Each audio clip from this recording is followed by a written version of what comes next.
Hey guys, welcome back to my channel. आप सभी लोगों का प्रिया क्लासेस हिंदी हिंदी पेडागोजी में मोस्ट वेलकम है, स्वागत है।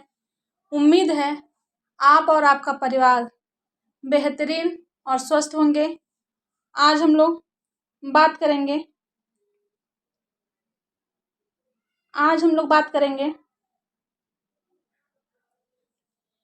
कि भाषा के कार्य एवं इसके विकास में बोलने एवं सुनने की भूमिका। उसके पहले मैं आप लोगों से एक बात कहना चाहूँगी कि मुझे नहीं मालूम कि मेरा वीडियो आप तक पहुँच रहा है कि नहीं पहुँच रहा है और आप लोग देख रहे हैं कि नहीं देख रहे हैं, बट मैं video daily by daily upload करती हूँ आप लोगों के लिए सीटेट हिंदी पेडागोजी, बट मुझे उतना रिस्पांस नहीं मिल रहा है। और आज हम वीडियो अपलोड नहीं करने वाले थे बेटा, मेरे मम्मी का तबीयत बहुत ज़्यादा ख़राब है, लेकिन उसके बावजूद भी मैंने यह वीडियो आप लोगों के लिए रिकॉर्ड किया और इसको अपलोड भी करूँगी। यदि मैं इतनी ऐसी परिस्थिति में भी आप लोग के लिए वीडियो अपलोड कर रही हूँ तो मुझे रिस्पांस चाहिए। यदि आप लोग थोड़ा सा भी इस वीडियो को देखेंगे तो प्लीज़ ज़्यादा से ज़्यादा इस वीडियो को वायरल कर दीजिए। मैं बस इतना ही चाहती हूँ आप लोगों से कि यह वीडियो यदि ऐसी स्थिति में बन रहा है आप लोगों के लिए तो यह वीडियो वायरल होना चाहिए। प्लीज़ ज़्यादा से ज़्यादा लाइक करिए। आप लोग देखते भी होंगे तो लाइक नहीं करते, लाइक करिए, सब्सक्राइब करिए, बेल आइकन को प्रेस कर दीजिए। ठीक है, बस इतना ही है, इतना ही बस कह रहे हैं और कुछ नहीं चाहिए हमें। चलिए आगे देखते हैं कि भाषा के कार्य एवं इसके विकास में बोलने एवं सुनने की भूमिका पर आज हम लोग चर्चा करेंगे। ये हिंदी पेडागोजी का एक इम्पोर्टेंट लेसन है जिसके बारे में हम लोग बात करेंगे। तो इसमें बात क्या करना है, पढ़ना क्या है हमें, वो देखते हैं। चलिए देखिए, भाषा सबसे पहले हम लोग देखेंगे कि भाषा है क्या। ठीक है, लैंग्वेज। कोई आपसे पूछे कि व्हाट इज लैंग्वेज, भाषा क्या है, तो आप लोग बताएंगे कि भाषा वह साधन है जिसके द्वारा हम अपने विचारों को व्यक्त करते हैं। क्या करते हैं? अपने विचारों को व्यक्त करते हैं और इसके लिए हम अपने वाचिक ध्वनियों का प्रयोग करते हैं। क्या कह रहे हैं कि भाषा वह साधन है, वह माध्यम है, वह जरिया है जिसके द्वारा हम और आप एक दूसरे को अपने भाव और विचारों का आदान प्रदान करते हैं, एक दूसरे से बातचीत करके अपने भाव को व्यक्त करते हैं, विचारों को व्यक्त करते हैं, जिसे क्या कहेंगे? भाषा कहेंगे। जिसे क्या कहेंगे? भाषा कहेंगे। और इसके लिए हम अपने वाचिक ध्वनि यानी वाचन वाले ध्वनि का प्रयोग करते हैं। किसका प्रयोग करते हैं? वाचिक ध्वनियों का प्रयोग करते हैं। आगे देखेंगे, यदि क्वेश्चन में पूछ दे आपसे कि लिपि क्या होती है या लिपि किसे कहते हैं, ठीक, तो देखिए, ध्वनियों को लिखने के लिए जिन चिन्हों का प्रयोग किया जाता है उसे लिपि कहते हैं। क्या कह रहा है कि ध्वनियों को लिखने के लिए जो भी आप ध्वनि अपने वाचन से, अपने मुख से निकाल रहे हैं और उस ध्वनि को लिखने के लिए हमें जिस भी चिन्ह का, अक्षर का हम प्रयोग कर रहे हैं वही हमारी क्या है? लिपि कहलाएगी। जैसे राम जाता है, जिस भी लैंग्वेज में हम लिखें, ठीक ना, यह क्या है? हमारी लिपि कहलाएगी। ओके, एक बार और देखेंगे कि ध्वनियों को, आपका जो आवाज है, जो आपके मुख से ध्वनि निकल रही है, उन ध्वनियों को लिखने के लिए जिन चिन्हों का हम प्रयोग करेंगे उसे ही हम लिपि कहेंगे। नोट में है एक चीज देखेंगे, नोट क्या है ये कि एक भाषा कई लिपि में लिखी जा सकती है। क्या कह रहा है कि एक भाषा जो है, यदि हिंदी एक भाषा है तो हिंदी को आप लोग कई लिपि में लिख सकते हैं, ठीक ना, कई लिपि में लिख सकते हैं। और दो या दो से अधिक भाषाओं की एक लिपि हो सकती है। क्या कह रहा है कि दो या दो से अधिक भाषाओं की, दो या दो से अधिक, हिंदी भी हो सकता है, इंग्लिश भी हो सकता है, ठीक ना, और क्या हो सकता है? अरबी भी हो सकता है। कह रहा है कि दो या दो से अधिक भाषाओं की क्या हो सकती है? एक ही लिपि हो सकती है। कैसी लिपि हो सकती है? एक ही लिपि हो सकती है। एक बार और देखेंगे कि एक भाषा कई लिपि में लिखी जा सकती है, ध्यान से सुनिएगा। और दो या दो से अधिक भाषाओं की लिपि क्या होती है? एक होती है। क्या होती है? कितनी लिपि होती है? एक लिपि होती है। चलिए जैसे देखते हैं कि हिंदी, संस्कृत, मराठी, नेपाली यह सभी देवनागरी लिपि में लिखी जा सकती हैं। कह रहा है कि हिंदी ओके, संस्कृत, मराठी, ठीक, नेपाली, ये 4 भाषाएं जो हैं वह किस लिपि में लिखी जा सकती हैं? देवनागरी। किस लिपि में लिखी जा सकती हैं? देवनागरी लिपि में लिखी जाती हैं। मोस्ट इंपोर्टेंट क्वेश्चन है।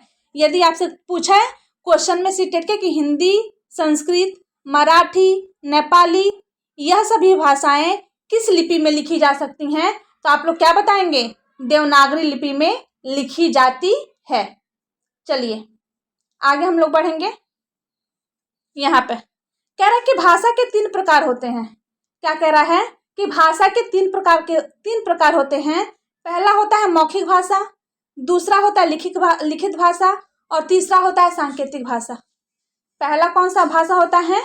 मौखिक, दूसरा लिखित और तीसरा सांकेतिक भाषा होता है। अब हम लोग मौखिक भाषा को जानेंगे कि मौखिक भाषा कहा किसे जाता है। ओके, तो मौखिक भाषा किसे कहते हैं? आगे देखिए कि भाषा का वह रूप, यहाँ पर रहेगा वह भाषा का वह रूप जिसमें व्यक्ति अपने विचारों को बोलकर प्रकट करता है और दूसरे व्यक्ति सुनकर उसे समझता है, उसे मौखिक भाषा कहते हैं। मौखिक मीन्स समझ ही जाइए, मुंह से बोलकर। मौखिक मीन्स क्या होता है? मुंह से बोलकर। क्या होता है? मुंह से बोलकर। भाषा का वह रूप जब व्यक्ति किसी भी बात को अपने मुख से बोलकर अगले वाले व्यक्ति को बताता है और अगला वाला व्यक्ति उस भाषा को, भाव को समझता है, उसे ही हम क्या कहेंगे? मौखिक भाषा कहेंगे। नेक्स्ट है लिखित भाषा। किसे कहेंगे? लिखित भाषा देखिए, भाषा को जिस माध्यम से हम अपने विचारों को लिखकर प्रकट करते हैं। कह रहा है कि भाषा को जिस माध्यम से हम उसे अपने विचारों में लिखकर प्रकट करते हैं उसे लिखित भाषा कहते हैं। यानी जो भी आपके दिमाग में चल रहा है, जो भी आप सोच रहे हो, उसको आप लोग लिख के प्रकट करो। जैसे सीता खाना पकाती है। सीता क्या करती है? खाना पकाती है। मेरे दिमाग में अभी यही आया और मैंने यही लिखा कि सीता क्या करती है? खाना पकाती है। तो यह कौन सा भाषा है? लिखित भाषा है। कि भाषा को जिस माध्यम से हम अपने विचारों को लिख कर प्रकट करते हैं उसे हम कौन सी भाषा कहेंगे? लिखित भाषा कहेंगे। चलिए नेक्स्ट देखते हैं, सांकेतिक भाषा किसे कहते हैं? सांकेतिक भाषा, सांकेतिक भाषा में कह रहा है कि भाषा के जिस माध्यम से हम अपने विचारों को संकेतों में और दूसरे वक्ता को समझाते हैं उसे क्या कहते हैं? सांकेतिक भाषा कहते हैं। कह रहा है कि भाषा के जिस माध्यम से हम अपने विचारों को, हमारे मन में जो भाव चल रहा है, जो विचार चल रहा है, उन भावों और विचारों को अगले व्यक्ति को हम संकेत के माध्यम से बताएं कि हमें एक गिलास पानी चाहिए, चाहे वो पंछी देखो आकाश में उड़ रहा है, ठीक ना, इंडिकेट करते हुए बताएं आकाश में उस पंछी को, या इंडिकेट करते हुए बताएं कि हमें 1 गिलास वाटर चाहिए, ठीक ना। संकेत देके जब बताएंगे तो हम उसे क्या कहेंगे? सांकेतिक भाषा कहेंगे। कि भाषा के जिस माध्यम से हम अपने विचारों को संकेतों में दूसरे वक्ता को समझाते हैं, संकेतों के माध्यम से दूसरे वक्ता यानी व्यक्ति को समझाते हैं, उसे हम क्या कहेंगे? सांकेतिक भाषा कहेंगे। आज बेटा यह वीडियो आपको वायरल करना है, देखना है कि आप लोग आज इस वीडियो का रिस्पॉन्स कैसा देते हैं। बस ये वीडियो आप लोगों के लिए है। राजभाषा किसे कहते हैं? ठीक ना। तो सरकारी काम काज के लिए प्रयुक्त भाषा को क्या कहते हैं? राजभाषा कहते हैं। क्या कहेंगे? राजभाषा कहेंगे। यदि क्वेश्चन में पूछ दे कि सरकारी कामकाज के लिए कौन सी भाषा का प्रयोग किया जाता है, तो आप लोग आंसर में कौन सा टिक लगाएंगे? राजभाषा। एक बार और सुन लीजिए कि सरकारी कामकाज के लिए प्रयुक्त भाषा को क्या कहते हैं या क्या कहा जाता है। यदि क्वेश्चन में पूछ दे तो क्या कहा जाता है? राजभाषा कहा जाता है। क्या कहा जाता है? राजभाषा। ओके। अब हम लोग पढ़ेंगे कि मातृभाषा किसे कहते हैं। मातृभाषा माता पिता तथा समाज की बोली को क्या कहते हैं? मातृभाषा कहते हैं। कह रहा है कि जो आपके परिवार में बच्चा जिस समाज में, जिस परिवेश में, जिस परिवार में रह रहा है, अपने माता पिता से जो भी वो वाचन सीख रहा है, ठीक ना, अपने माता पिता से जो सीखता है, सोसाइटी से जो सीखता है, समाज से जो सीखता है, जो अपने परिवार से सीखता है, अपने परिवेश से जो सीखता है, उसे ही हम क्या कहते हैं? मातृभाषा कहते हैं। और एक बार में क्या कहेंगे? इसे पहली भाषा भी कहते हैं। भाषा का पहली बच्चे का पहली भाषा भी कहा जाता है ये। और दूसरी भाषा किसे कहा जाएगा? स्कूल को क्या बोला जाएगा? दूसरी भाषा।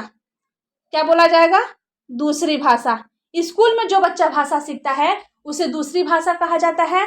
और घर पे जो बच्चा बाहर सीखता है अपने माता पिता, अपने परिवेश, अपने समाज, अपने सोसाइटी के द्वारा, उसे बच्चे का पहली भाषा कहा जाता है। जो भाषा अर्जन के द्वारा बच्चा सीखता है। और स्कूली भाषा को दूसरी भाषा कहा जाता है, जिसे भाषा अधिगम कहते हैं। ओके।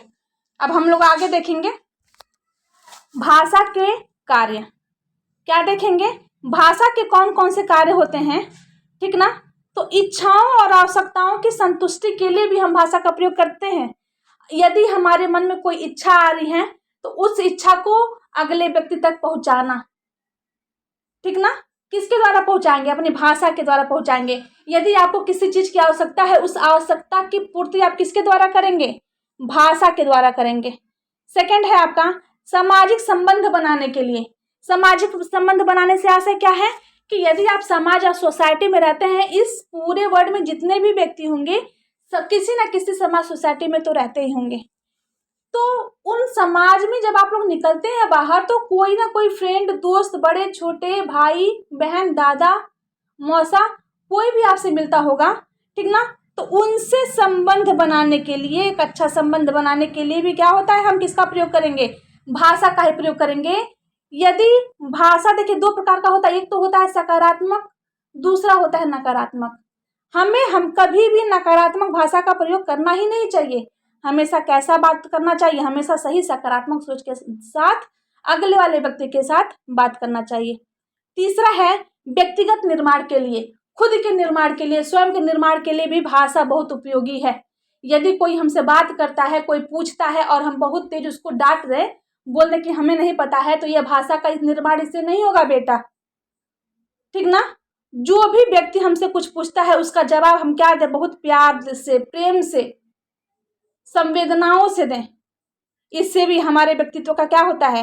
निर्माण होता है। ज्ञान प्राप्ति के लिए भाषा का प्रयोग भी हम करते हैं। खुद के ज्ञान के लिए भी हम भाषा का प्रयोग करते हैं। यदि हमें ज्ञान ही नहीं है कि भाषा है क्या, तो हम यानी भाषा के बारे में हम कुछ जानते ही नहीं है, हमें ज्ञान कर ही नहीं पाएंगे, हम ज्ञान मिल ही नहीं सकता हमें। सामाजिक मूल्यांकन के लिए भी भाषा का प्रयोग किया जाता है। समाज का मूल्यांकन, आप किस दृष्टि से समाज को देखते हैं। यदि आपके पास सकारात्मक सोच है तो सकारात्मक सोच के द्वारा ही आप उस समाज को देखेंगे और उस समाज का मूल्यांकन कर पाएंगे अच्छे से अच्छे प्रकार से, अच्छी भली भांति से। यदि नकारात्मक सोच रखते हैं तो जैसी सोच होती है ना व्यक्ति की बच्चों, ठीक उसी प्रकार से व्यक्ति सोचता भी है। यदि सही सोच है तो नजरिया आपके प्रति सही रहेगा। यदि गलत सोच है और आप कितनों भी सही हैं तो नजरिया आपके प्रति क्या हो जाएगा? गलत हो जाएगा। इसीलिए भाषा का कार्य इच्छाओं और आवश्यकताओं की संतुष्टि के लिए भी होता है, सामाजिक संबंध बनाने के लिए भी होता है, व्यक्तिगत निर्माण के लिए भी होता है, ज्ञान प्राप्ति के लिए भी होता है, सामाजिक मूल्यांकन के लिए भी भाषा का निर्माण जरूरी है। अब हम लोग आगे देखेंगे। आगे देखेंगे क्या कह रहा है कि यहाँ पे भाषा विकास में सुनने की भूमिका, क्या कह रहा है कि भाषा विकास में सुनने की भूमिका। कुछ इंपॉर्टेंट टॉपिक हैं जिसके बारे में हम लोग चर्चा करेंगे। सुनने की भूमिका में क्या है, सबसे पहला है श्रवण कौशल। श्रवण कौशल, इसका मतलब समझते हैं आप लोग क्या होता है? इसका मतलब होता है सुनना। ये भी एक प्रकार का कला है। कुछ कुछ लोग आपकी बातों को सुनते तो हैं बट नजरअंदाज कर देते हैं, इग्नोर कर देते हैं, कि जैसा लगता है कि उनको सुनाई ही नहीं दी आपकी बातें, ठीक ना।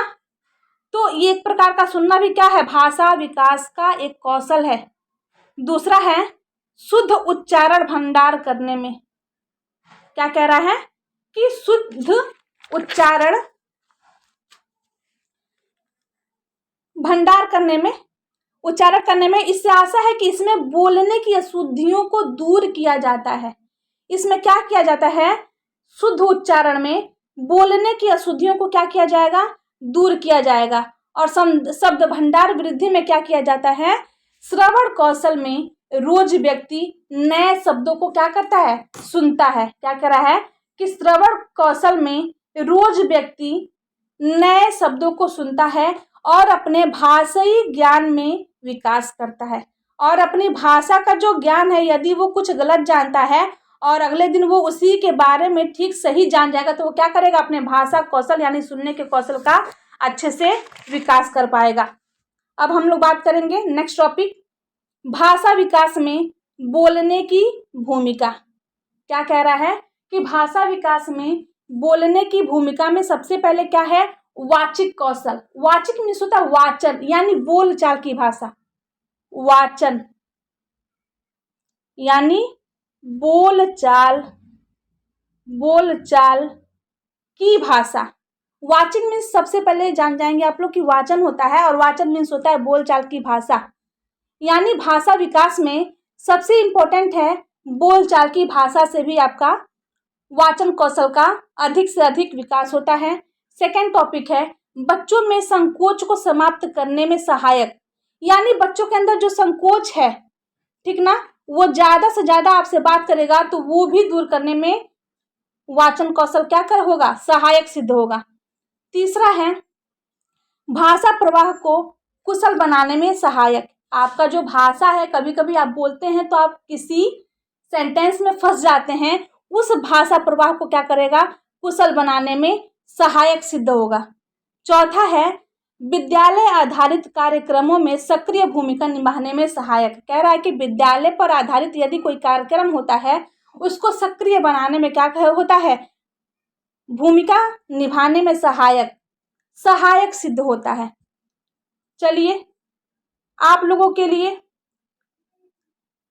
है ये, आप लोग के लिए सबसे पहले थैंक यू, आप लोगों ने यह वीडियो देखा मेरा, ठीक ना।